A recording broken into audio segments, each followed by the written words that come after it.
nab one chant robbers. And on Easter, to that, Delta Police tighten security around worship. In Gombe State, we are going to look at police arrests of suspected criminals. And insecurity will have kidnappers invade Ogun Church, abduct 2 worshippers. And so we want to observe a little break. When we come back, I'm going to introduce the guests we have for this evening. Stay with us.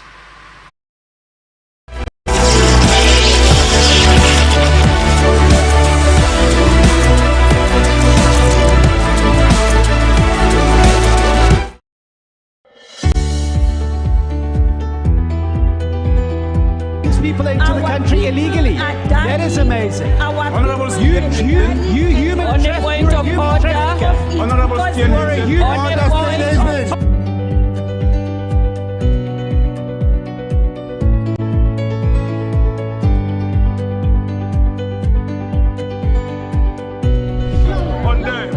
they are not picking our calls. They made up their minds. So no agreement with the EU, but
All right, glad to have you back on Atlantic Television Network, and the program is Roundtable. This evening, I am pleased to announce to you that my guest this evening is Amadi Stanley. Amadi Stanley, glad to have you here today once again.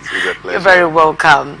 Okay, Amadi Stanley is a media practitioner. He's been a voice, and as a matter of fact, we do this program together once in a while. Okay, I want to go into the story coming from Ogun State, and the story has that operatives of Ogun State Police Command have arrested Aliyu Oyetola, age 35, and 40-year Sheyi Afolabi.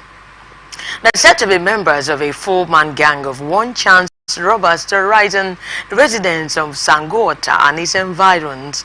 Oyetola and Afolabi were said to have been arrested by the police operatives attached to Sangota while on a routine patrol around Itori headquarters of Ewekoro local government area of the state on March 28, 2024. The policemen were said to have been on the trail of this gang after a victim reported how he was robbed on March 23, 2024, losing over 320,000 naira to the robbers. The spokesman for the State Police Command, SP Omolola Oduotola, disclosed this in a press statement on Friday, that's today. $2 said the victim boarded a Toyota Corolla taxi at Ijaku Market going to Itori with four men who surreptitiously posed as a fellow passenger in the said taxi. Now it said, while on the way, the said men robbed the victims of her valuables by forcefully dispossessing her of her smartphone valued at 85,000 naira. The money realized from her POS machine sale worth 123,000 naira and a separate cash of 105,000 naira, and subsequently pushed her out of the car and fled. Acting on the report, the DPO Sangota Division gave his surveillance team an order to be on the lookout for the perpetrators of the crime. She explained further that on March 28, 2024, while the policemen were on surveillance on Itori Road, a Toyota Corolla car, which the gang usually used to operate, was approaching the police, but it suddenly stopped and the occupants fled in different directions. The police operatives were, however, said to have given them a hot chase and succeeded in arresting the duo. A Toyota Corolla vehicle with number plate GGE 659FR was recovered. The two suspects arrested were said to have made confessional statements and cooperated with the police by giving useful information that would lead to the arrest of other fleeing members of the gang. Now, the State Commissioner of Police, CP Abiodun Alamutu, has ordered that the suspect be transferred to the Anti-Robbery Department of the State Criminal Investigation Department for discreet investigation and diligent prosecution. Now, did you listen to this story? It's quite pathetic, and this is a young woman who was robbed in a one chance. I know you know about this one chance gang members using cars and vehicles and robbing people, dispossessing them of their valuables and collecting their phones and all of that. But I thought this was 10 years ago, 8 years ago. That was exactly when I experienced such a thing. It was quite unfortunate. I was coming back from work like this, and then I wanted to enter into one, and then the guy, the man, that's the driver. He was like, and you know, they usually go with a woman. To pose so unsuspicious. Exactly, unsuspicious, like for you to relax. Hey, enter now, madam, enter. You know. Very so persuasive. yeah, they were persuading me to enter. So when I looked at it, the spirit in me said, "Don't enter this vehicle." Wow.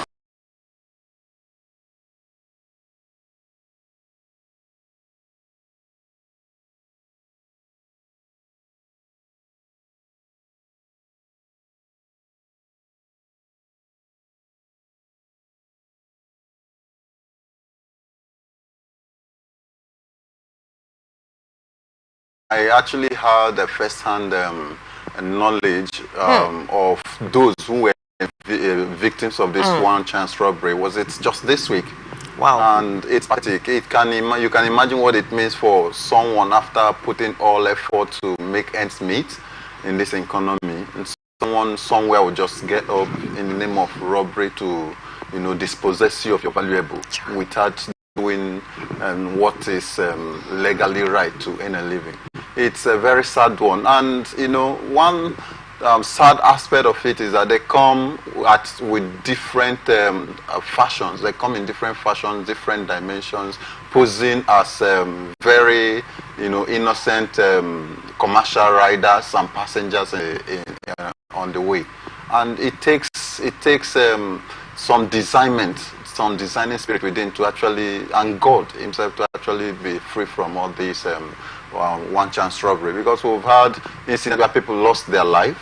You know, good enough, this the one we just heard of, where they were nabbed and currently at the police net, but a lot are still out there, you know, successfully carrying their operation, you know, with little or no effort also being put by the police operatives, by the security personnel to see that they are nibbed. But I think the experience I was actually talking about that occurred this week was just something within the neighborhood as early as 7 a.m. in the morning, you know, and they would always come with either one advanced person or a mixed gender in the vehicle, so that while you're entering, you won't be so much, you won't have any reason to have concern or suspicions about the nature of persons in the vehicle. And, you know, it becomes a problem because no matter how careful you try to be, they try to outsmart the passengers. You know, no matter how careful you are, if you want, in fact, the time you try to be careful might actually be you being careful with the wrong vehicles, because they're actually the ones that are actually the commercial vehicles out there. But the ones that are posed as this one chance robbery want to eliminate every possible trace about being, you know, criminals on the way. And at the end of the day, the story has always been pathetic. And the caution we only take to ourselves is, let's be super vigilant. If you're actually very conscious too, there's always going to be one indication or the other that will show that these persons are, you know, one chance robbers. One thing is the persuasiveness. Okay. They are very, very persuasive, and they are very patient. They are very patient. Of course, a common thing with commercial riders is that once they wave you, you're not going, they want to move to get the next passenger out there to avoid other vehicles overtaking them to take the passengers. But some of these ones, because they have a target and they have actually analyzed you, thinking, okay, it's looking at you, they will get some valuables, they will make some fortune out of you. They want to pose, you know, a lot. The experience I'm talking about that happened this week. Okay, somebody was narrating, you know, they just saw her coming out of the street. He stopped, not because she stopped them, waited until she crossed the road and was beckoning on her to come join them. She was hesitant, and after a while, they still waited, and a passenger had to actually come down from the vehicle, cross the other part of the road for her to, you know, feel relaxed. But the person that crossed was actually standing there, did not go anywhere. That was when she actually observed that this vehicle was, you know, a one chance vehicle. She began looking at the person that crossed, seeing the communication between them. She had to actually summon the courage to ask the person that crossed if he wasn't going where he was actually heading to anymore. When she said that, the taxi zoomed off, and the guy started walking towards the direction of that same taxi that he has come down from. So there are a lot of things. Just what you just need to be is that caution, and of course, God factor. We can't take off the God factor. Why? Because no matter how careful you are, no matter how conscious you are, it is also God that will guide and order your steps right. Wow. Yeah, you need to really be very conscious, very vigilant, because if you don't know the operatives, the way their modus operandi, I think the person might be caught unaware. But at the same time, like you said, exactly, and they will surreptitiously, you know, come your way, you know, try to deceive you, you know, try to make you to relax. Absolutely. They use women as well. Yes, they use women. Not they mix women. They bring elderly men, elderly women, a very advanced person that you never suspect. That you never suspect. And wow, seriously, it's a call on the our security personnel. They are aware of this tactics. Okay. And then so that means they need to sensitize the public. Yes. They need to let people know that this one chance is still in vogue. Is because, like I said, I was thinking is is really a thing of the past, that they've really changed their modus operandi. Yeah, you know, so that there's nothing like one chance again. It's really been minimized. Okay, so I think the government had to really tell people, both in the school, in the churches, and like you said, the God factor shouldn't be ignored. Yes, because you wonder why someone will be just going out of his or her house without praying to God, because the Bible says that time and unforeseen occurrences will always happen. Absolutely. But whenever we commit our hands to God, God will shed us, because we cannot forget our Creator, you know. And also, if you are not sensitive enough, if you don't have the discerning spirit, you mentioned it earlier, yeah, right? sure. So if you don't have this discerning spirit, you know, some people, they walk so complacent, like nothing bothers them, carefree, like there's no danger, nothing out there. Exactly. No. Like people crossing the pedestrian, they think nobody's going to hit them. Nothing They will feel so free like that, walking on the road. No, just as you rightly said, first the awareness Exactly. is key. Why? This awareness is a major factor. Why? Because just as you noted, they are very dynamic. They're very changing, you know, their modus operandi, coming with every different. single day. If you think you've known them operating in a particular dimension, the next moment they are coming in a different phase. So when there is a consistent, you know, awareness by the security personnel and outfits and different media, you know, houses are carrying this information, it helps to enlighten people. That consciousness will be there. And then I would actually say this too, that whenever any person out there, you feel hesitant to board any vehicle, don't board. There is, it's always has turned out, you know, a saving grace for a lot of persons. Once you are actually in a situation that you're hesitant, you don't feel comfortable, whether just a vehicle stopping by your side for you to board, don't worry, you should go. The vehicle, other vehicle will always come. And that a lot of persons has always have that experience of. So I think this Ogun State Police Command, they need to be commended for at least nabbing them. Absolutely. Because once they are being apprehended, like now, investigation is being carried out, and they are giving the police people useful information on how to get other of their members, because they operate in a gang. They don't operate alone. In fact, it's unfortunate that at each time you get a particular one chance robbery, in fact, a vehicle, they had others operating at different routes. Network giving themselves information. If a particular one is having an issue somewhere, they are possibly going to be communicating their colleagues to also be on the alert. So that because if they had done something that caused panic or awareness, it means it can easily spread, and the other persons might be, you know, at risk of being caught. So they are out there, and the police should actually do more of sensitization and every other stakeholders. Yeah, I think so. I think that will go a very long way. And not just only the Ogun State Police Command. I think in Rivers State, they are also really intensifying effort to make sure, making sure that they nab these people as well. Like some time ago, they nabbed those criminals who were, you know, kidnapping, taking cars and selling them in canoes and that was a success recorded. Exactly, yeah. So I think River State Police Command is also doing very well, just as guardians. They need to also talk to children about this, you know, safety. Is safety. Very correct. They need to talk to them. If you have a wife, you have a husband, you sit down and because if you don't sit down together to talk about this, there's no way you'll be aware. Because we are having very much pressure in this economy right now, that sometimes people will just feel very carefree walking about their normal business and thinking everything is normal. And then imagine how much phone is costing right now. Everything is very expensive, money and all of that. So if you're not vigilant, you may fall victim. All right. The family factor is a key factor for awareness, just as you rightly said. Exactly. Because it's a very significant aspect of the society we can't neglect. Okay. Whatever one to get right, you know, the family factor is a very key player.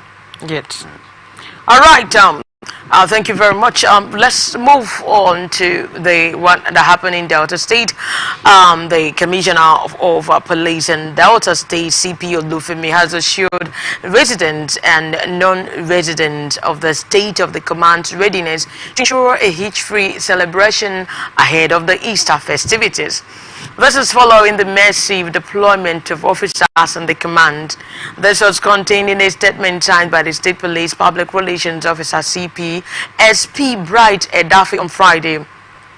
According to the statement, the Commissioner of Police directed all area commanders, divisional police officers, and commanders of the various tactical teams in the command to heighten their visibility across the state to prevent, combat, and at the same time counter serious and violent crimes during the Easter holiday period and beyond. The statement partly reads: the CP noted that the police will focus on special crime awareness and prevention operations as well as targeting crimes common over celebration. He further advised the public to be alert, law-abiding, and also actively instrumental to the policing of their environment and aid the police in the fight against criminality during the Easter period. The command has drawn up additional deployments from the Department of the Operations Tactical Teams, which include Dragon Patrol, RRS, CP Decoy, Radar Squad, Safe Delta, Safer Highway Patrol, Eagle Net Special Squad, Crash Squad, and the Special Anti-Kidnapping and Cybercrime Squad. Personnel will also be deployed to worship centers and resort centers.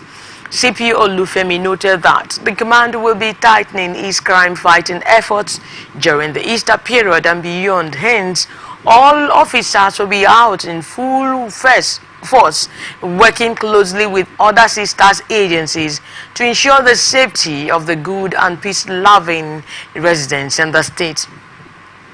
Now, in another development, Delta State, Delta Monarch declared wanted over soldiers' death turned self-in. That's the king of Ewu Kingdom in Ughelli South local government area of Delta State, Clement Ikolo, who is one of the 8 persons declared wanted by the defense headquarters in connection with the killing of 17 military personnel in Okwama community, has turned himself in to the Delta State Police Command.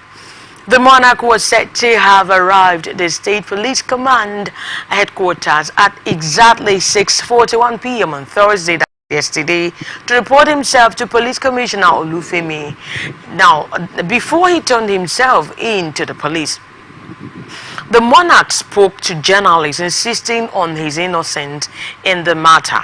He said, "To my greatest surprise, I saw my name on the list of wanted persons in connection with the crime.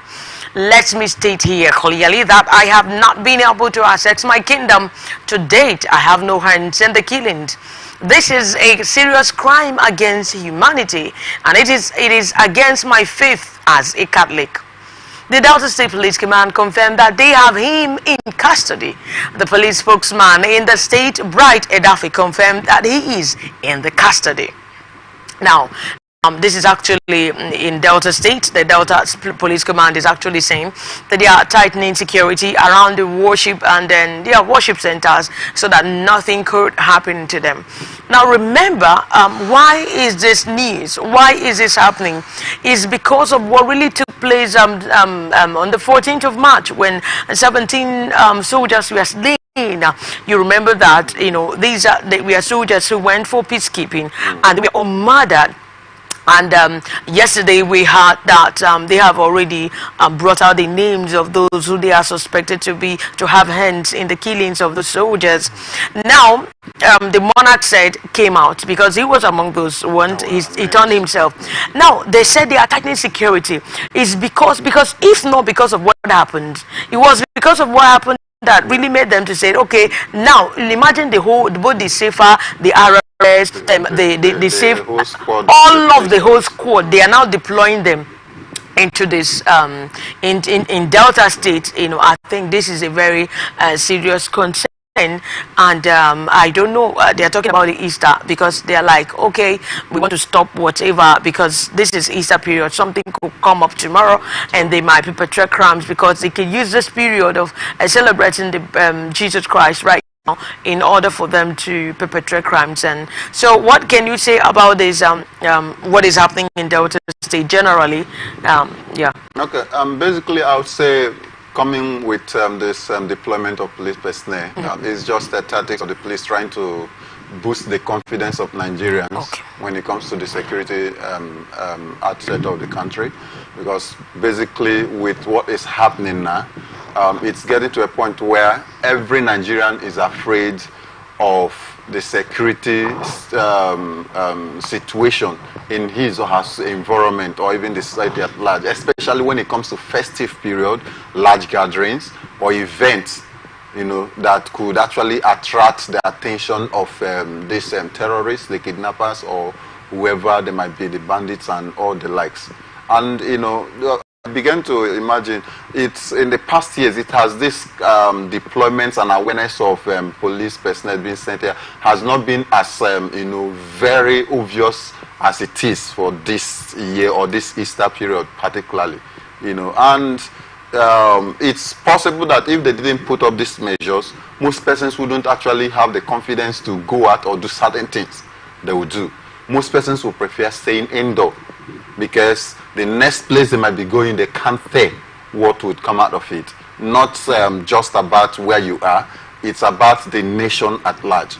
And of course, they have actually seen that this is becoming an effect, an impact of the insecurity in the and to bring, to boost the confidence and the morale of the citizens, they have to come up with this. And trust me, a lot of persons hearing that and then seeing the measures being put in place, it's what would enable and encourage well, quite a number of persons to go about their normal routine and activities. However, too, coming down to the data incident of the 17 soldiers killed, murdered in cold blood, it's quite unfortunate. It's a very sad one.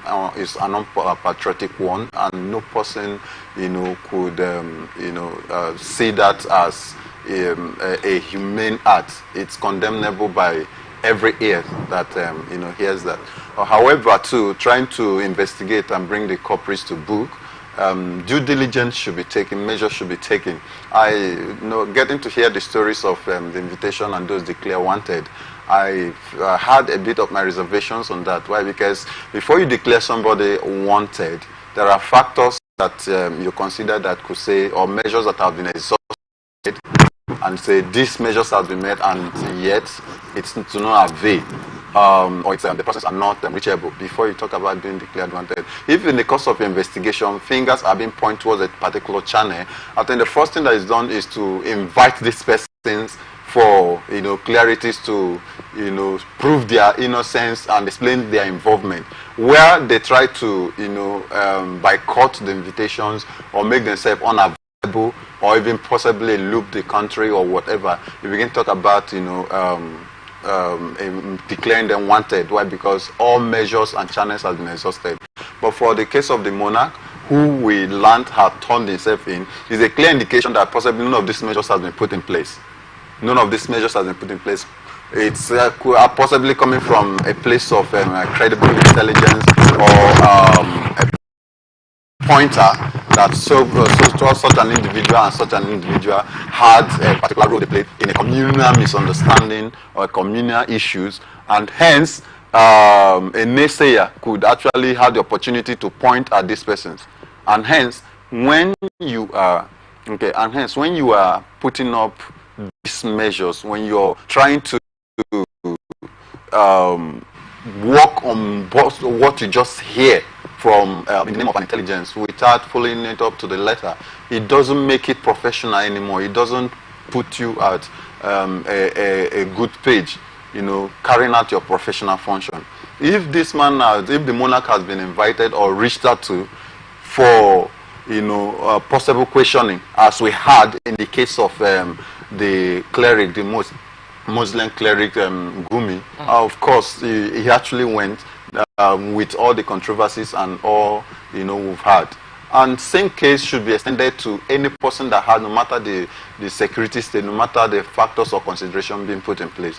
And then for him to turn himself in means he is very willing to aid in whatever intelligence or whatever investigations that is needed to get to the root of the matter. He, of course, part of what he did to show his innocence and to make the public aware is granting a press briefing. Somebody that actually has something hidden underneath would not be so free and would not be so accessible or even want to take such bold step, on himself. And it's actually brought that clarity of the fact that before declaring somebody wanted, and the necessary, measures put in place as an intelligent organization and the security organization did not. And if you could look at it this way, when you turn yourself in, when your name is being mentioned and you turn yourself in, is also a clear indication that there is just the chance that you committed that crime is very, very.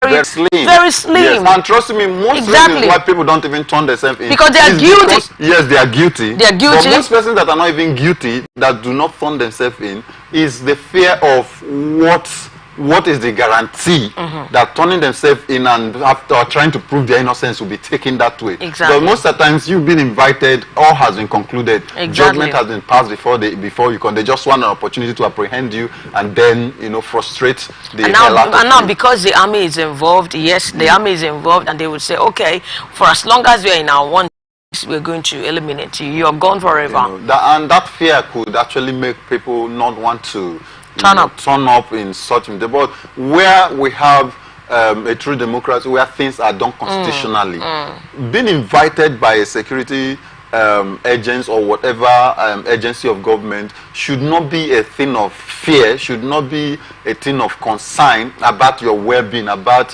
what is going to be the outcome, knowing to at least to you convincingly to yourself, knowing to whether that the proper investigation will be carried out. Because of our system, we are in Nigeria. Where authorities and influence. Exactly, and where some things could be manipulated. Yes. But if it is a proper investigation, a thorough investigation, they will get to the root of it.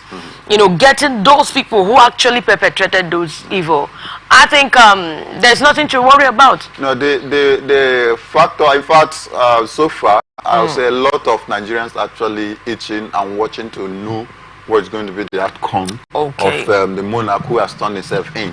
Why? Because just as we've actually identified, it's common that having made that declaration, any person once you made yourself available or once you're heard, that is almost the end for you, if not direct to prison or being forgotten under awaiting trial and all that. So let's see what happened.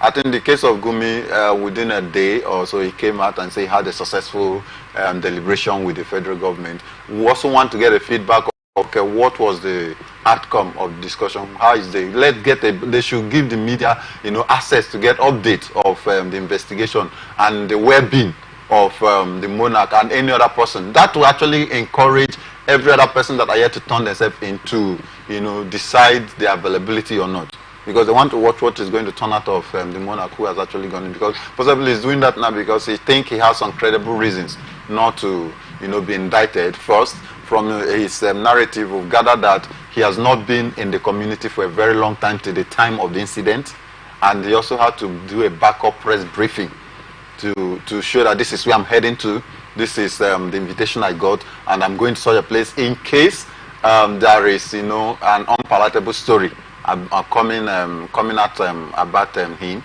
or whether a threat to his life. The public should be aware. That is just simply what he did.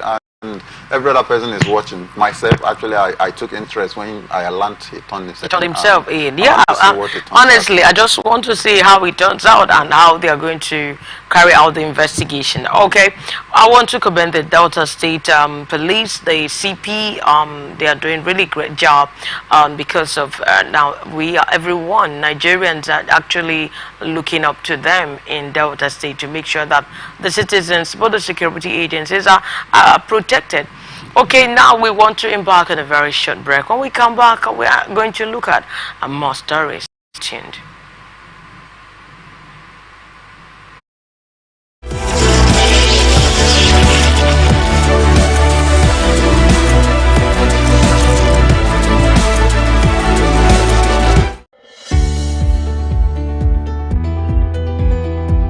people into the country illegally. That is amazing. Honorable You human trafficker. Honorable You're a human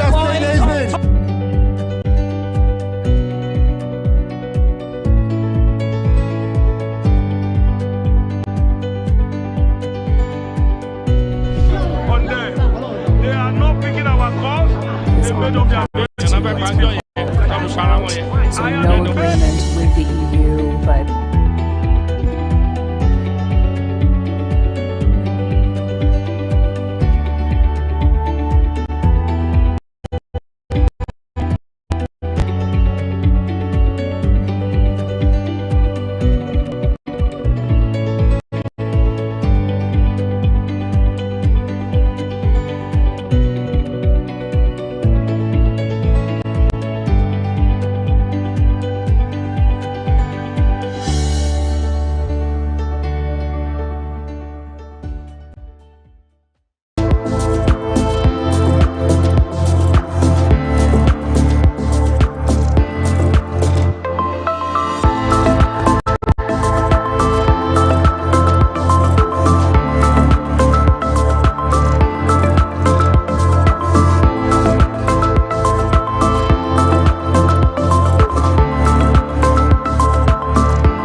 All right, we're glad to have you back on Press Roundtable on Atlantic Television Network, and that's the program, Press Roundtable, once again.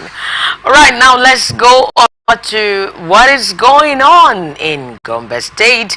The Gombe State Police Command, under the leadership of CP Hayatu Usman, has apprehended 15 suspects for various criminal offenses and its ongoing crackdown on crime in the state.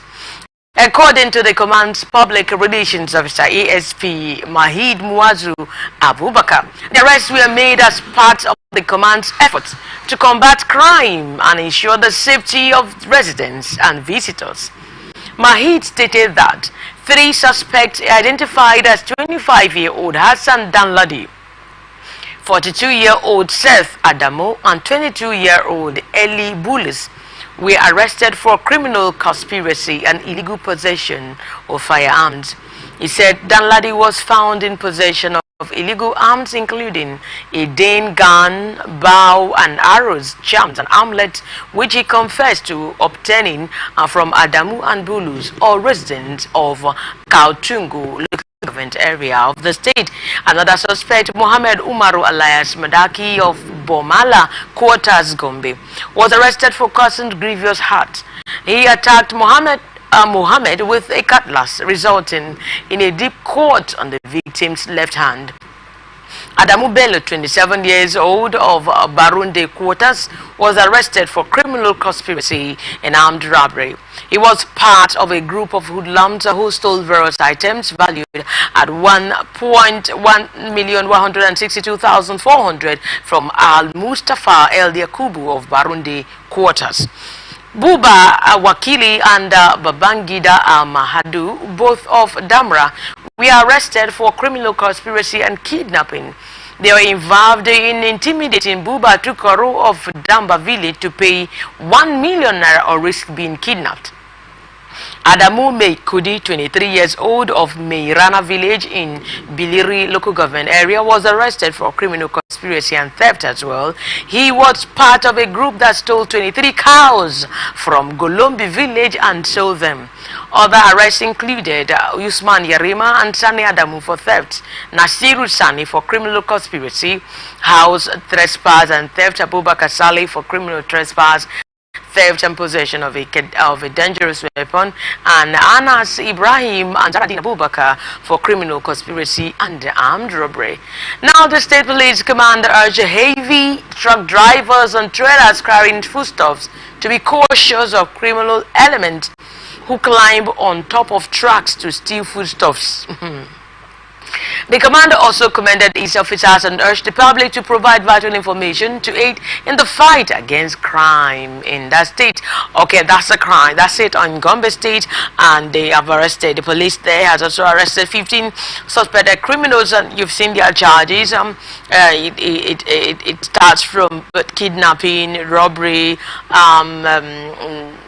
theft, conspiracy, house thefts, trespass, and all of that, and carrying firearms, weapons, and all of that. Now, this one is also happening in Gombe, and they have really arrested these people, and the 15 of them. I believe that not just only here, because in the part of our state here, like in the part of in the east, in the southeast, the south, the southern part of Nigeria. The southern part of Nigeria, they do thorough investigation and making sure that these people face the full wrath of the law.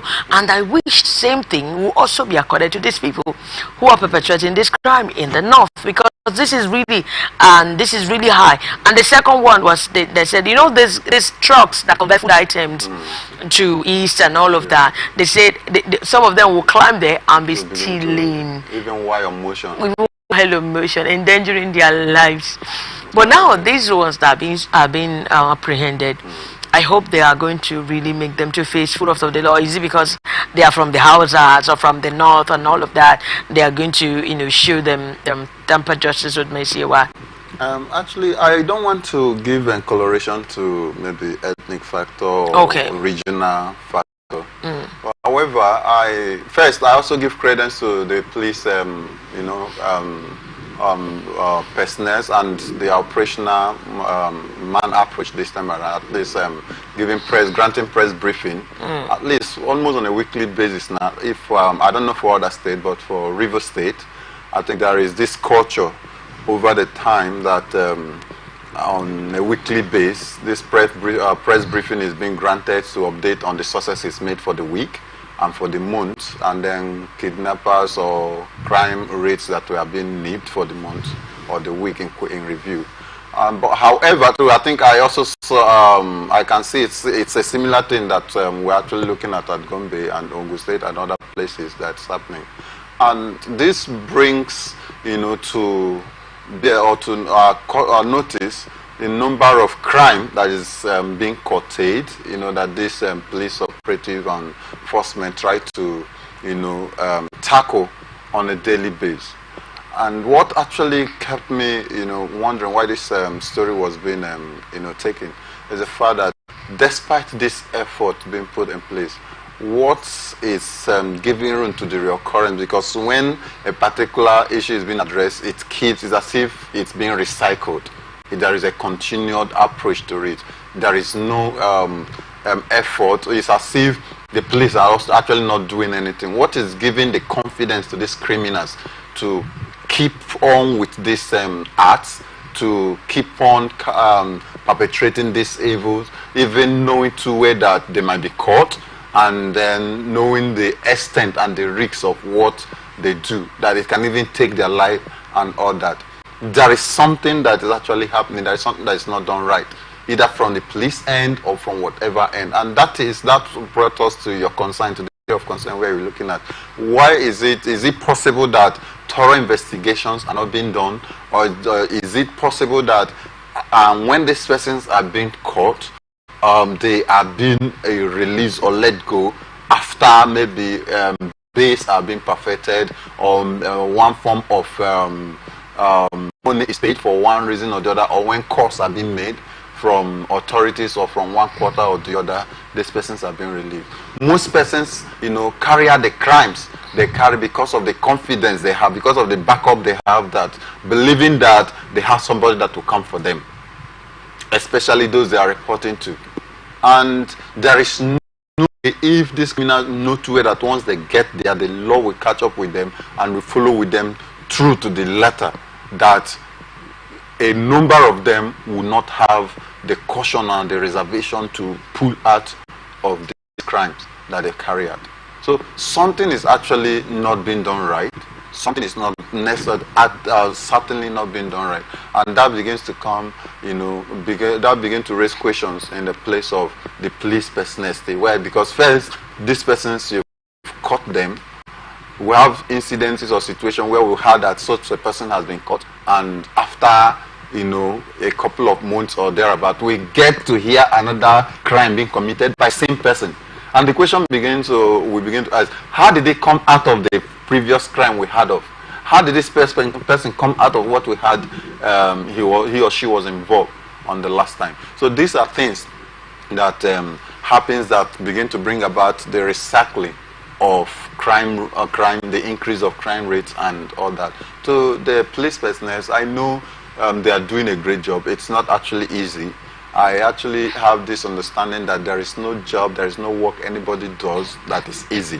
You can only be looking at it from your perspective, thinking, what is this person doing? Is he not just to sit? Is he not to do this?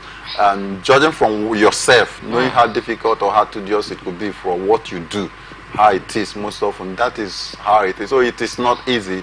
But however, when you record some success, ensure, take pride to see that that success is followed up to the letter. I think so. If yes, we know too that the police authority, they go with a lot of authority when it comes to hierarchy. There are ways you can actually channel your grievance to show that you are not happy for the fact that you are being sent to the street, to the nooks, to the creeks, to different life-threatening places to go and fetch, go after this person. And when you successfully get them out of the street and the nooks and crannies of the society, they are also being released. It's something you can make case for yourself. And when voices are speaking from the police for themselves, things will be gotten right. But we need to commend them as well. We need to, I think, wouldn't totally rule up. That is why I say they are doing a great job. But in doing that, they should try to reinforce on what they do. Exactly. If they're trying to reinforce, you need to ensure that it's being sustained. Exactly. Yeah. All right, okay, that's it on Gombe State. We want to commend the security agencies in Gombe State for arresting these 15 suspected criminals. But then something really happened in Ogun State, and that's what I want us to look into right now, because this is festive period. This is Easter celebration. But let's look at what happened. Gunmen suspected to be kidnappers have reportedly attacked a celestial church in Ogun State, abducting two worshippers identified as Oladepo Sheyifumi and Olubode Abiola. The incident occurred at the church located near Oriyarin village, Mowe, in the Obafemi Owode local government area of Ogun State on Thursday. According to the State Police Public Relations Officer SP Omolola Odutola, in a statement on Friday, the perpetrators fled through a thick forest behind the church. The statement reads, "Suspected kidnapping report at my disposal reveals that on 28 March 2024, unidentified gunmen invaded a celestial church around Oriyare village, Mowe, and abducted one Oladapo Sheyifumi Oluboboye Abiola and escaped through the thick forest behind the church." The Commissioner of Police, Alamutu Abiondo, has been briefed, and he has ordered immediate mobilization of security personnel to go after the hoodlums. And that's it on this story right now. And now this is coming. This is what is actually happening. Imagine this in Ogun State. You can see that pictorial expression there. The pictures on the television, you can see is a celestial church, and it's a white garment church. But then it's a church, okay, even if it's a mosque, okay. But now this is coming from Ogun State. Kidnappers, how they invade in the church, abducting two worshippers. Now, I think the attention of the state police command in Ogun State has been drawn to what actually happened there, and I believe that they are carrying investigation. Yes, but now I also want to encourage them to make sure that they fish out those people who perpetrated this evil. I just wish they could do so, because this will go a long way helping people that celebrate this Easter celebration with ease? And the truth is, it's the security consciousness and awareness need to be taken to every corner, every nook and cranny, because there is no point you can say you are currently in every part of the country that could guarantee your security and your safety. We've had a lot happening. The kidnappers, now we've even talking about people, being taken. We last heard of that some years back. Now people get into the church, kidnap, and do away with people. Not to talk about the school children and the rest of it. And then to nib this, and a bit of efforts that the security personnel and operatives should actually add up to what they're doing, is to collaborate. I think this actually comes with collaborative effort at this point. This would help to especially nib the board in terms of crime rate and kidnapping. When it comes to surveillance, intelligence, and rapid response, the security personnel can never be at every point, at every corner at the same time. They are actually human. They are limited in their numbers, no matter the thousands you hear that is being deployed every now and then. So collaboration, intelligence collaboration is a key factor that will actually help to achieve great results and great presence of security personnel at every part of our society. And how do I mean when I talk about intelligence collaboration?